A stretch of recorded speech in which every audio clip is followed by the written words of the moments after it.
Welcome to the Brady Marks podcast with your host, Brady Yashia from Brady Marks Buyers Advisory.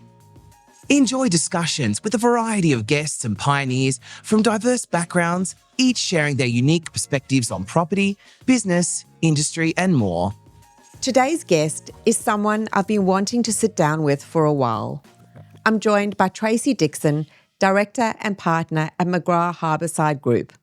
With over 25 years in real estate, Tracey has built an exceptional career, consistently ranking among the top performers across the McGrath network and delivering standout results in Sydney's premium market. What stands out most, though, isn't just the results. It's the consistency, the relationships, and the long-term approach she's taken to building her career. There's so much to learn from her experience. Tracey, great to have you here with us today.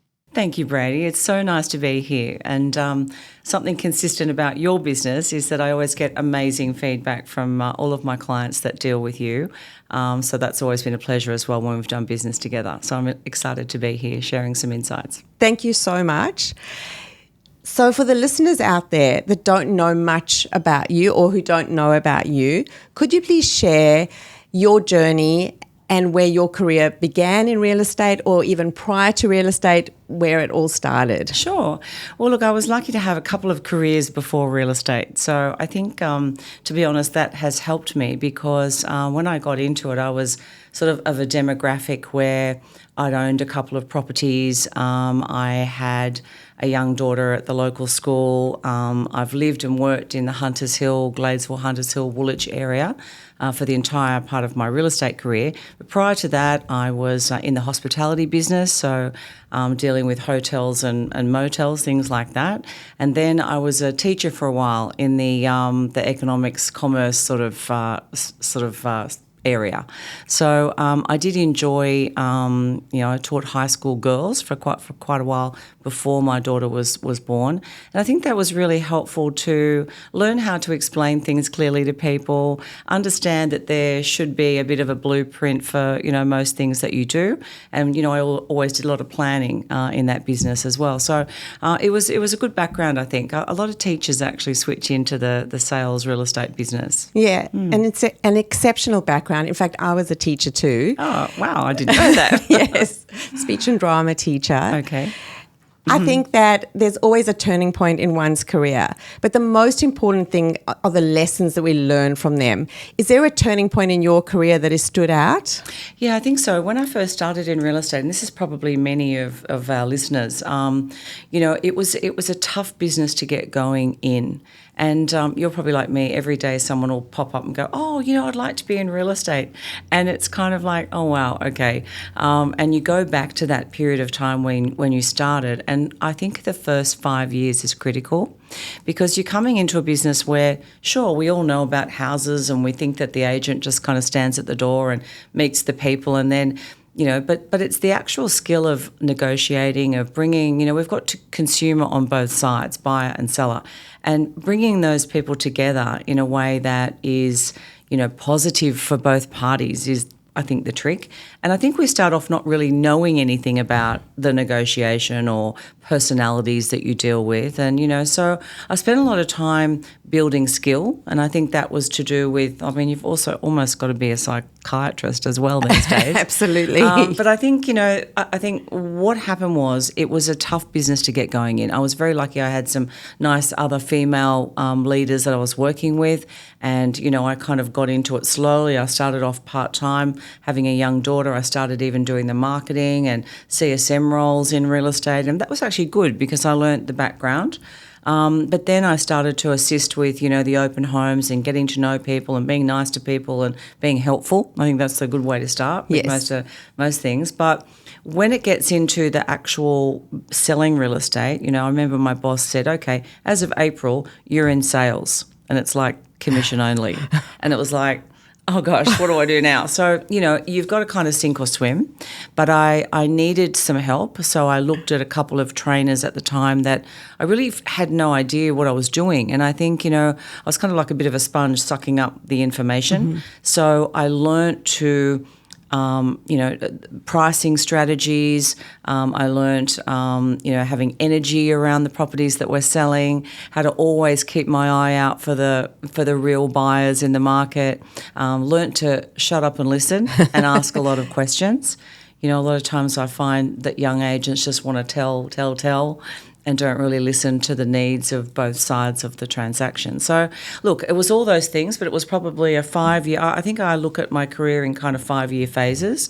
At first it was learning and taking as much knowledge, listening, making sure I had local knowledge of the area I was working in. People ask you questions all the time. Where's the local bus to that school? Where does that go? What happened? What's the planning like in this area? All that stuff. And I think that's where some young agents, if you just don't know anything, you just got to start learning. Look at the council websites. Look at what trees people can take out. Look at what the LEP's like in the local area, all that stuff. You have to train. It's like being a professional golfer or tennis player. Like you've got to learn the skills, I think was important. So that's what I did first up. Then the second sort of phase was trying to become locally well-known or locally famous, as I call it. Yes, which you are, I might add. Well, now, yes, but, it took a while. I reckon it's sort of a 5 to 7 year process to really kind of be consistent with your message to the local area, as well as making sure everything that goes out to them is information giving, not begging for business. I just didn't, a trainer that I was working with, Peter Gilchrist, he helped me with that sort of whole thing. So becoming that local, someone that was the go-to when people were wanting to know anything about real estate. So that was probably sort of phase 2. And then I think consistency, building a team around me, and making sure that your reputation is kind of super important in the area. Wow, there is so much gold in what you've just said. I completely agree with you that it takes 5 years to really understand and get into the mindset of being a professional real estate person. Yep. It is a university. The first few years you are learning a new skill and there's so many things that you've got to take into consideration. Yep. And the other thing that I think is very important is becoming that local expert. Quite often people get into the game and don't quite become the expert. They try a bit of this and they try a bit of that. So it's about becoming the local expert and the mindset. Yeah. So for anybody that's wanting to get into the industry, in the first 5 minutes of our podcast, you've actually given them so much advice. Oh, I think that's good. I'm glad. So along the way, you've had a lot of mentors, coaches, people you've learned from. Is there one or a couple of people that you could tell us a little bit about that you learned from? And what was the biggest lesson that you took from your coaching? Yeah. Okay. So, I've been so fortunate to have kind of fallen into the McGrath brand. That was, to me, I felt like it was home. I know there's lots of wonderful real estate brands now, and I think you've got to find the place that you feel comfortable. John McGrath, obviously, when I started 20 years ago, he was the guru. Yes. And he still is. He's got an incredible insight into the real estate industry. He's mentored many of my colleagues and associates, and John's just got really high standards around transparency with people and with buyers and sellers. He cuts to the chase and doesn't he has an incredible ability to break things down. And, we all now know that, John thinks that real estate is a very simple business. I think, doing the things that count more than other people sort of escalates you to the position where you become that trusted advisor. But also, John sort of breaks it down to supply, demand, pricing is super important. John's always been an advocate for having a price on a property. He sort of says, buyers just get frustrated if we don't kind of give them the guidance that they need up front. And I've noticed more than ever in the market more recently, when things have become that little bit more tough, that people are kind of hiding behind, no price, no this, just this and that. I mean, it can be incredibly difficult to price properties appropriately, but I think, clear communication is super important. So to get back to the question, John's been a great friend and mentor for many years. I was very lucky to meet him early in my career. Shane Smollen was head of the whole sales team at McGrath when I first started. And, I'd come from another agency that was a different type of brand. When I went to McGrath, it was kind of like, okay, these people are really... They're professional. We've got some great tools to help us. So Shane was really instrumental in me having the mindset of a business owner rather than just feeling like I was a sales agent in one of plenty of people trying to do the same thing. And I think that sort of helped me to create a business where, I wanted to have longevity. I didn't really have a plan about it. It wasn't about money or about whatever I was going to achieve. It was just that I loved the job and I loved the whole vibe, and I found it quite flexible. I know it is long hours, but coming from a pub hospitality background or a high school teaching background where I was working and doing things on the weekend, it didn't really feel like work to me. Yes, and that's important. I always say you've got to have fun. Yeah.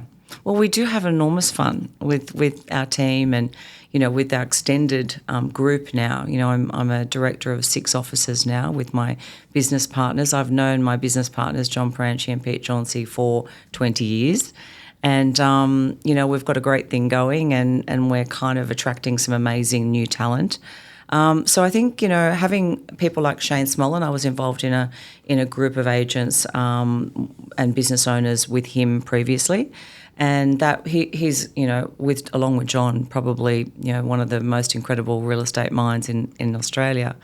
And he just has great vision around, the people, looking after people that you work with, having everyone want to contribute to the culture, having a policy where people that are not aligned with the way we want to do business are just, we haven't got any time for it.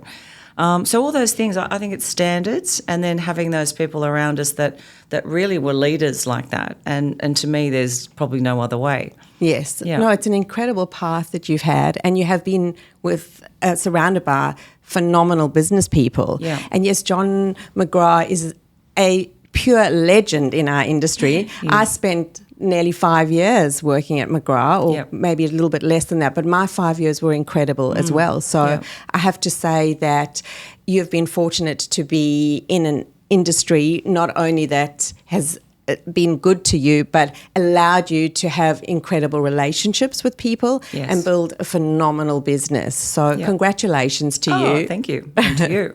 Thank you. I think the whole idea of having a team around you has been something that was probably in my like third, what do you call it, 5-year plan. And I do think it's the way of the future. I think that, we can't all do everything within the business, and I'm sure you're the same. You have your roles, and then you have people around you that you empower to do their job. Absolutely. So I've always thought that was important. Like Kate that runs our team manager. I empower Kate to make the decisions, and I always defer to her. I think that sometimes when I see people micromanaging everyone in their team and having that kind of I'm the boss mentality, I just don't think it works. Our industry is not like that.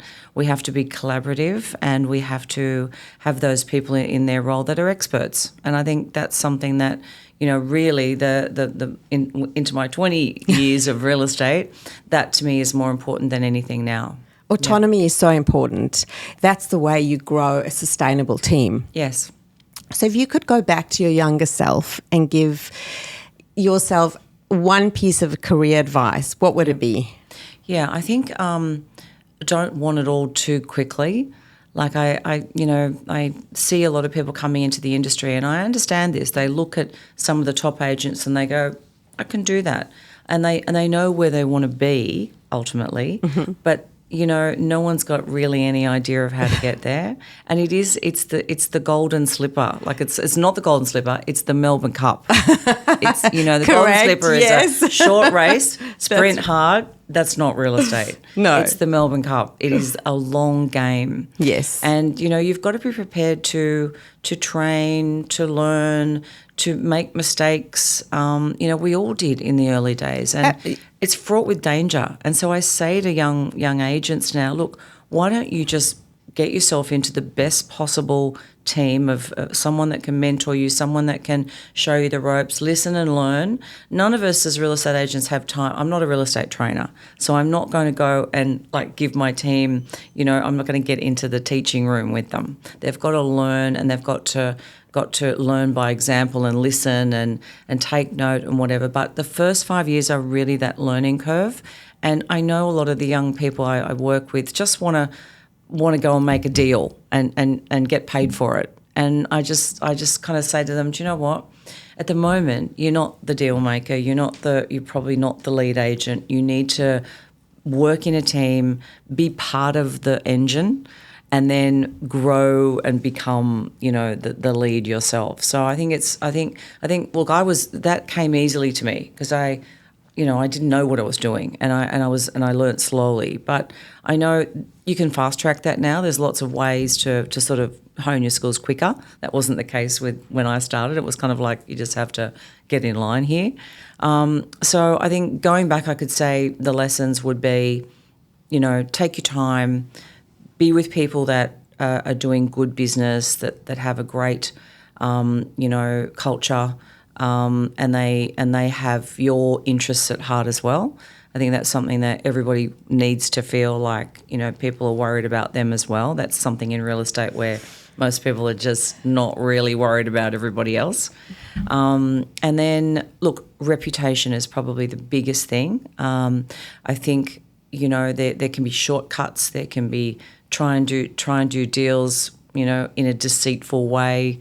We've got such a bad reputation, real estate agents. Unfortunately, we do. And it's coming up again. Every time I'm reading something in social media at the moment, the comments from the general public about the general thoughts about the salespeople in our business is frightening. It's awful. And I read it and I go, wow, there's many of us that work hard and have really great, clean businesses. But so, that worries me as well. I just feel like there needs to be higher standards.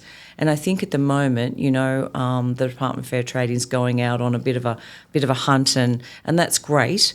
But sometimes I feel they're looking for the wrong things. They should be probably outlawing other, things that are coming from a base level within the industry rather than those that have been sort of doing good business for a long time. But anyway, look, and we all know the agents in our areas that, underquote, that are deceptive to the market, that have an auction with no date, there's probably 20 things that really get up my nose, and I'm sure you're the same. And I'm like, really, if I go back, there's probably one or two people over the years that maybe feel like they didn't get the fairest, dealings at the time, and maybe they feel like they missed out on a home and didn't get, there's always that sort of thing. And those kind of issues ricochet through your career and, come back to bite you. So I think, I must say, treating everyone fairly, making sure everyone's got the option and the time to do what they need to do. But at the end of the day, we're working for the vendor, and sometimes that's not a popular, position to be in. So, we always keep in mind who's we're working for. But I would say to any agent, your reputation, you only have one, and you need to really keep it safe and make sure that, you've got raving fans in the area. If you want to be there a long time, you need to make sure that starts from the beginning. That is so true. Yeah. It's about the client for life. Yep. So when you start off in your career, as hard as it is, those early days that are not easy but are so worth doing the right thing, building the relationships and learning from your mistakes and not trying to cut a corner, I think will definitely hold you very, very far in your career. Yeah, I agree. Because you never know when that person's going to be your client, or whether they're going to be somebody else that's going to refer business to you. It's just about doing the right thing. I honestly still believe, and I continue to say this all the time, that the barrier to entry in our industry is way too low. I'm with you. I totally agree. I know how one of my clients' sons has been trying to get to be a doctor into the medical industry, and the entry has become super difficult. And there's not just criteria of what your IQ is. There's about 20 different ways that they have to be assessed. And I really think it would be great to have more of that. I know that in our own businesses we do a lot of personality training. Qualification. We use caliper testing to see if people have the correct mindset, ego, aggressiveness, lack of personality to be in the real estate industry. So, I think that's become more important than ever before. But I think you're right. Anyone can really head off and do a certificate of registration and be selling houses next week. Exactly. And it's not going to happen in our businesses, but no. And you've got to start somewhere. But I don't believe you should be able to do that unless you have more experience and have to go through some more rigorous testing. I really believe so. I'm with you. Let's hope it changes. Yeah, I hope so. So we live in a data-driven world today. How do you know when to listen to your gut instinct versus relying on data? Yeah. Okay. So, look, data is amazing. I find, every day I've got someone calling me saying, oh, we've got some great leads for you, or do you want, this database or that database or whatever.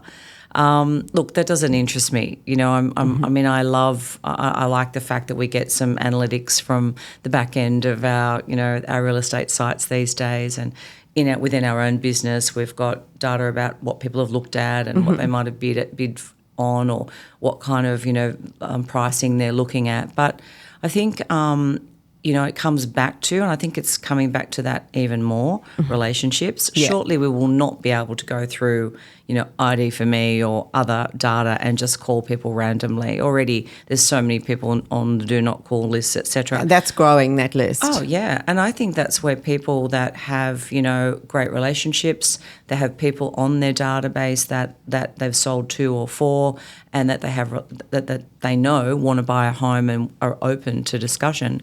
I think that's where the next level will go, because people don't want to be, I know, I don't really want people knocking on my door saying, hey, I've got a buyer, can you give me, a big chunk of commission to sell your home? It's just not the way we want to go about things. Where everyone's trying to fly a little bit under the radar. Privacy is of the utmost importance.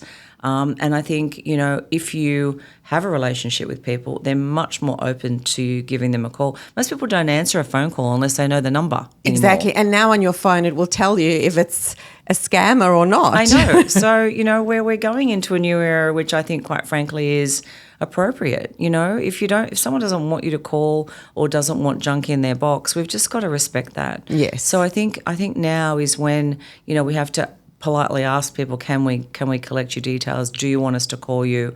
But the data we've built up in our businesses over a long period of time are probably the gold of the future. Yeah. And I think, we can't rely on the data anymore. No. It's great people want things quickly. They want to see what it is. They want to know how much it is. They want to know if they're going to look at it or not.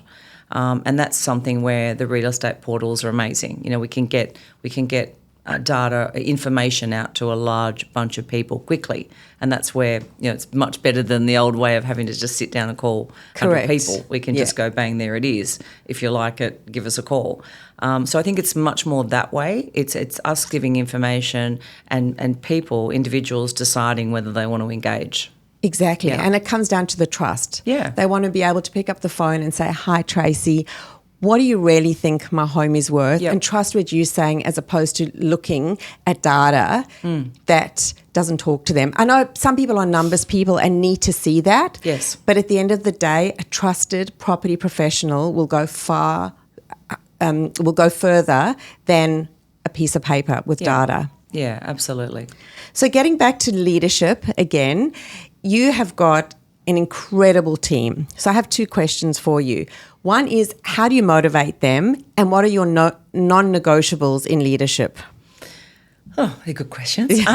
Okay, so look, I think everybody is motivated by our team goals. So we normally sit down. A business plan is something that I've been a total advocate for probably the last 15 years.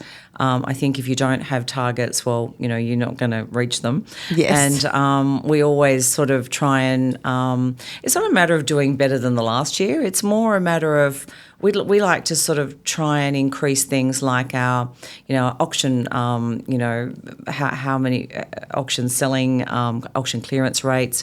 We try and improve our database of people that are happy for us to contact them. So we've got a lot of criteria other than just what GCI you're writing. Yes. That's probably not a great barometer because it's always going to be dependent on how much volume there is, how many people decide to sell, all those kind of things. So, I guess with the team we have, quarterly goals that we try and reach. Yeah. Together. Mm-hmm. I've had Nicholas Cowdrell working with me for 10 years. I've had other people that have had a lot of longevity in our group. I've got 2 other great agents working in the same suburb that are doing great things, and we're very collaborative. I think people are often threatened when there are other agents in the office doing the same business, but to be honest, I think that just more signboards and more sales and more auctions we can all go to together, to me, just shows that we're happy to be together and, that we're it shows strength. Combined team. Yeah, so I'm really big on that. I love to be able to get around to everyone's properties, and we sit down with all the Hunters Hill team every week to discuss buyers and sellers and who's doing what appraisals they've been in. And I've just been to a lot of offices where everybody's kind of trying to keep everything a secret, and that's fine. We should all be sort of trying to be healthily competitive with other agencies, not people within our own business. Correct. So, I always say if there's any doubt, let's just do it together. And we just don't have any kind of issues like that throughout the group. So, that's where culture is sort of super important. The other thing is, do you have what are your non-negotiables in leadership? Yeah, okay. I think making sure everybody's goals are, adequately elevated so that they can work towards what they would like to do themselves. The team we're collectively sort of on a path. So, how long is it going to be until somebody's a standalone agent? How long will it be until someone transfers into a sales role? What are their goals? Some people are really happy in the role they're in, but we want to grow that role as well. So, for example, with Kate, she started off doing marketing and admin, and now, really she's the team leader. And we all look to her to go, what are we doing? What are we all doing? And I love that. So she's an integral part of your team. 100%. It's so important to have someone driving the mechanism at the back end because, as you probably know, most salespeople are not the greatest administrators. Absolutely agree with that one. Yeah. And so I think it's a matter of understanding your own strengths, know, and letting people like Kate's super organised and she sort of thinks ahead of everyone, and it's an amazing gift. So I think that's something that needs to be rewarded. We've all done our sort of vision boards and what we want to sort of achieve in the next sort of 3 to 5 years. We enjoy having new people join so that we can kind of give them, I guess, a bit of a brief to how I see the growth of them individually goes. And I think it's just a matter of non-negotiables would be the way you speak to each other within the office, and I can't emphasise this enough. I go around to a lot of different offices, and everyone has a different leadership style. But I just don't think there's any place for berating people, for making them feel like if people make mistakes every day, we all do, And really, it's a matter of okay, what can we do to fix that ASAP? Has it affected the whole sale in any way? Normally not. It's just a glitch, and how can we recover and improve and make sure it doesn't happen again? So I think the way all of the teams speak to each other, I'm constantly not pulling people up, but reminding people of being respectful for each other. That's something that is really non-negotiable for me as a leader. And I really hate the triangle office situation where someone tells someone something and someone tells something, and it all goes around in a little pod, and all that sort of conversation and drama. It's just I really don't have a lot of time for it. So I'd rather do that, like have fun and do stuff like that out of the office. Yes. So respect is imperative. Yep. Changing the tone a little bit. Success means different things to different people. Yep. What has success taught you? I think it's taught me to look at the big picture rather than micromanage.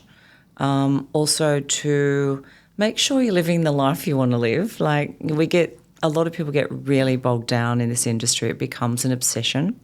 And even though, I'm passionate, and I think you've got to be passionate otherwise, because that shows in your everyday job, the way you show someone through a house. Like it's just everything. It's the energy. It's the energy and the passion. If we don't have it, it must be time to do something else. Yes. So I think, looking at those kind of things are super important. I think that's great, what you've said. Work-life balance as well. That's it. So how do you balance yourself in this fast-paced industry? Yeah. Yes, it's not easy. Look, I try and take a lot of breaks. I really do.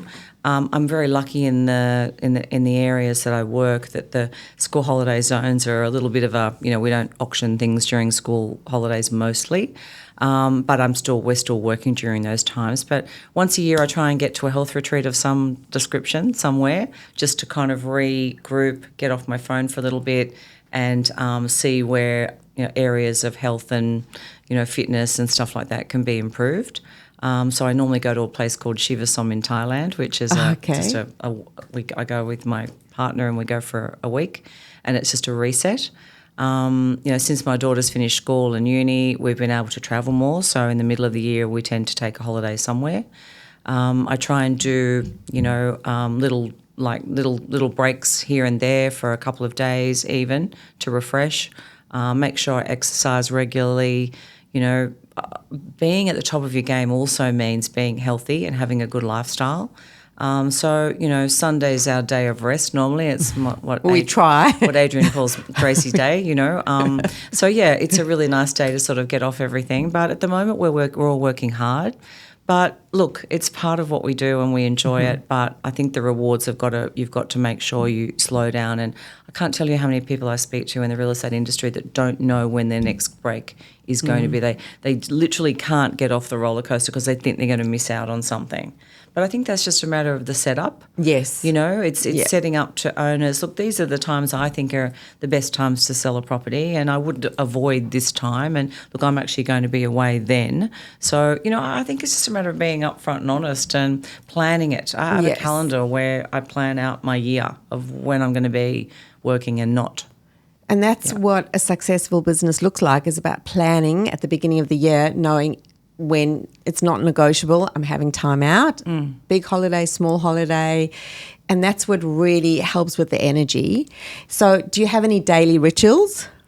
Look, I do quite a bit of, I've got a personal trainer a couple of days a week. I do Pilates one day a week. The other 2 mornings that I don't do that during the week, I normally go for a walk around the local area. Blessed to have such beautiful, places to go. That's stuff I've been doing for the last, 20 years. So I'm kind of stuck on all that. Look, not really any other rituals. My team think I'm hilarious because I kind of fit my personal life into my business life. So, I'm off getting this done or that done or getting the hair done or whatever. But I don't know. That's the way I quite like to do it. Some people just have to have that sort of designated, day, 2 days, whatever they do. Yes. But I'm kind of, when I'm working and fitting everything in around it. And, probably like you, your clients have become friends a lot of the time. So, we're kind of socialising within the business. When my daughter was young, it was kind of hard being in the local area where everybody you knew everywhere, and she was like, we go to I experienced the same. Sure you do. But probably at my stage now, I'm probably enjoying that more than I did years ago. So, it's lovely to get out there and see people. But I do often say, let's get out of the area and go, to the east for lunch on a Sunday or something. But no, look, there's stuff that I have in play all the time. I tend to be a little bit later in the day and work in a little bit later. I know that's probably more unusual. A lot of agents are sort of early starters at the office, but I tend to do my top 10 phone calls before 10 o'clock in the morning, and then I sort of hit the appointments and things like that. So I'm probably more the late bird in the office rather than the early one. Yeah. So that works for me. We all have to work at our own pace. Correct, yes. So for somebody who's looking to get into the industry but build a very meaningful career, what would your one piece of advice be for them? I think start where you want to remain working. I think, there's no point going and building relationships in an area that is not your destination for your commitment to real estate. So, I think I was very lucky to get started in an area that I knew and loved. But, I think you've got to find your right niche. I think, for a lot of agents where I am might be, too slow pace. The owners, only sell once every kind of 10 years. And, it's kind of a bigger... There's bigger homes and probably higher values, but it's all relationship built.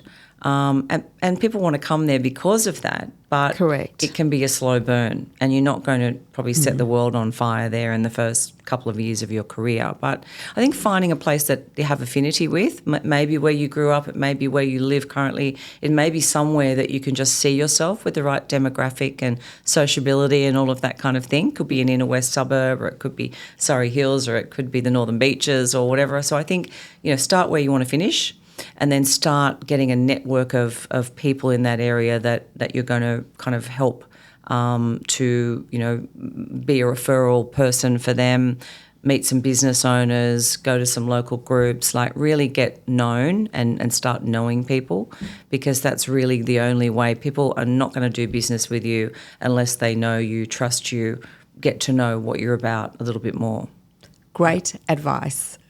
So I've now got some short fire questions. So you just need to choose one answer to them. Yep. So early mornings or late nights? Late nights. Plan everything or go with the flow? A bit of both. Have people that plan, but I go with the flow. Okay. Coffee or champagne? Oh, a bit of both. Depends on the time of day. Beach holiday or adventure? Beach. Routine or spontaneity? Spontaneity. Big dinner party or quiet night in? Big dinner party. Heels or sneakers? Heels. Thought so. Summer or winter? Summer. Phone calls or text messages? Phone. Good book or Netflix? Good book. If someone wants to get in contact with you, what's the best way for them to reach out? Probably via email or text. I'm on all those things pretty regularly. I'm very happy to always have a chat with people in the industry. I do a lot of that, so that'd be great. Thank you so much for joining me today. That's a pleasure. Thanks, Brady. It's been fun.